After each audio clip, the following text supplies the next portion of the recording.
सबसे पहले हम सीखते हैं वर्ग संख्याओं के बारे में। बच्चों, यदि किसी भी वर्ग संख्या को सीखना हो तो उसके लिए हम एक छोटी सी क्रिया करते हैं। सबसे पहले हम एक, जो कि पहली प्राकृत संख्या है, उसे लेंगे और इसके साथ ही लेंगे 1/1 का एक वर्ग। इसके बाद हम अगली विषम संख्या लेंगे जो कि है 3। तो अब हम जो पहला एक वर्ग था उसमें 3 और वर्गों को इस प्रकार से जोड़ेंगे कि यह 2/2 का एक वर्ग बन जाए, जैसा कि आप अपनी स्क्रीन पर देख पा रहे हैं।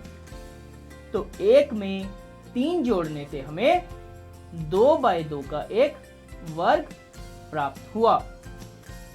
अर्थात हमने पहली 2 विषम संख्याओं को लिया और हमें वर्ग भी प्राप्त हुआ 2/2 का। अब हम लेंगे अगली विषम संख्या जो कि है 5।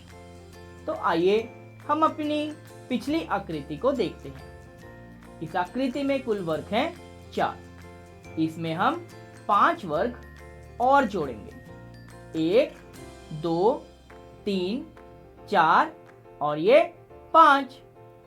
तो इन 5 वर्गों को यहाँ इस प्रकार से जोड़ने से हमें 3/3 का एक वर्ग प्राप्त हुआ। अर्थात हमने पहली 3 विषम संख्याएं ली तो हमें 3 का ही वर्ग प्राप्त हुआ। अब हम अगली विषम संख्या देखते हैं। अगली विषम संख्या है 7।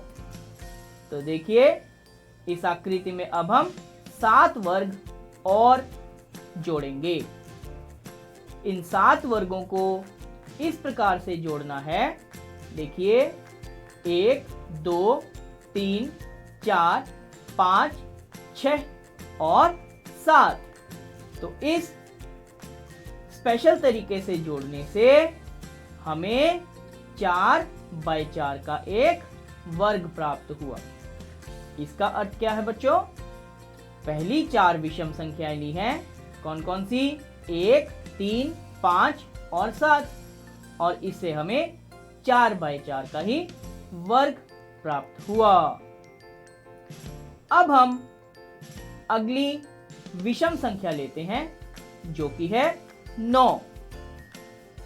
तो हम 9 वर्ग लेंगे और पिछली आकृति में इनको जोड़ेंगे। आइए देखते हैं। 1, 2, 3, 4, 5, 6, 7, 8 और 9। 9 वर्गों को पिछली आकृति में जोड़ने से आप देखिए हमें क्या प्राप्त हुआ। हमें 5/5 का एक वर्ग प्राप्त हुआ। तो देखा आपने, हमने पहली 5 विषम संख्याएं ली तो हमें 5 का ही वर्ग प्राप्त हुआ। तो बच्चों, इस गतिविधि से हम क्या सीखते हैं कि जितनी विषम संख्याएं हम लेंगे उतने का ही वर्ग हमें प्राप्त हो जाएगा। यदि हम पहली n विषम संख्याओं का जोड़ करेंगे तो हमें जो वर्ग प्राप्त होगा वह होगा n²। तो बच्चों, अभी हमने सीखा वर्ग संख्याओं के बारे में। मैं एक बार पुनः दोहरा देता हूं। ये जो संख्याएं हमारे पास आई हैं 1, 4, 9, 16, 25, ये सभी वर्ग संख्याएं कहलाती हैं। आइए अब हम पढ़ते हैं वर्गमूल के बारे में। बच्चों, वर्गमूल वर्ग का ही प्रतिलोम संक्रिया है। आइए हम इसे एक गतिविधि के द्वारा सीखते हैं। जैसा कि आप जानते हैं, एक का वर्ग है एक, तो हम एक वर्ग बनाते हैं। ये आप अपनी स्क्रीन पर देख पा रहे हैं, ये है हमारे पास एक वर्ग। हमें बनाना है इसका विकर्ण। देखिए, ये जो आप देख पा रहे हैं, ये है इस वर्ग का विकर्ण। तो यह विकर्ण कितने वर्गों से होकर गुजरा है? सिर्फ एक। इसका मतलब एक का वर्गमूल होगा एक। आइए हम एक और उदाहरण के साथ इसे अच्छे से समझते हैं। देखिए, हमें पता है 2 का वर्ग होता है 4, तो हम 4 वर्ग अपनी स्क्रीन पर देख पा रहे हैं। अब हम बनाएंगे इस आकृति का एक विकर्ण। ये देखिए, ये है इसका विकर्ण। अब आप बताइए, यह विकर्ण कितने वर्गों से होकर गुजरा? ये देखिए, 1 और 2। इसका अर्थ है इस वर्ग के 2 वर्गों से यह विकर्ण गुजरा है, अर्थात 4 का वर्गमूल होगा 2। आइए हम एक और उदाहरण देखते हैं। 3 का वर्ग है 9। अब हम 9 का वर्गमूल निकालेंगे। देखिए, हमने 9 वर्गों का यह एक चित्र बनाया है। अब हम बनाएंगे इसका विकर्ण। ये देखिए, तो यह विकर्ण कितने वर्गों को काट रहा है? 1, 2 और 3। इसका अर्थ है 9 का वर्गमूल होगा 3।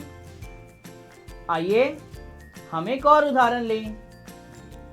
हमें पता है 4 का वर्ग होता है 16, तो आइए 16 का वर्गमूल ज्ञात करते हैं। ये देखिए, हमने 16 वर्गों वाला यह एक चित्र बनाया है। अब हम बनाएंगे इसका विकर्ण। ये देखिए, तो बच्चों गिनिए मेरे साथ, यह विकर्ण कितने वर्गों को काट रहा है? 1, 2, 3 और 4। इसका अर्थ है 16 का वर्गमूल होगा 4। तो बच्चों, इस गतिविधि के द्वारा हम वर्गमूल को ज्ञात कर सकते हैं। अर्थात यदि एक वर्ग है 2 सेंटीमीटर भुजा वाला, तो उसके क्षेत्रफल को हम लिख सकते हैं 2 की घात 2। इसी प्रकार से यदि कोई वर्ग है 3 सेंटीमीटर भुजा वाला, तो उसके क्षेत्रफल को लिख सकते हैं 3 की घात 2। और 3 की घात 2 का अर्थ है 3 को 3 से ही गुना करना। इसी प्रकार 5 की घात 2 का अर्थ है 5 गुना 5 अर्थात 25। 6 की घात 2 का अर्थ है 6 गुना 6 अर्थात 36। ये 1, 4, 9, 16, 25, 36 ये कैसी संख्याएं हैं? वर्ग संख्याएं। और इनके वर्गमूल हैं 1, 2, 3, 4, 5 और 6।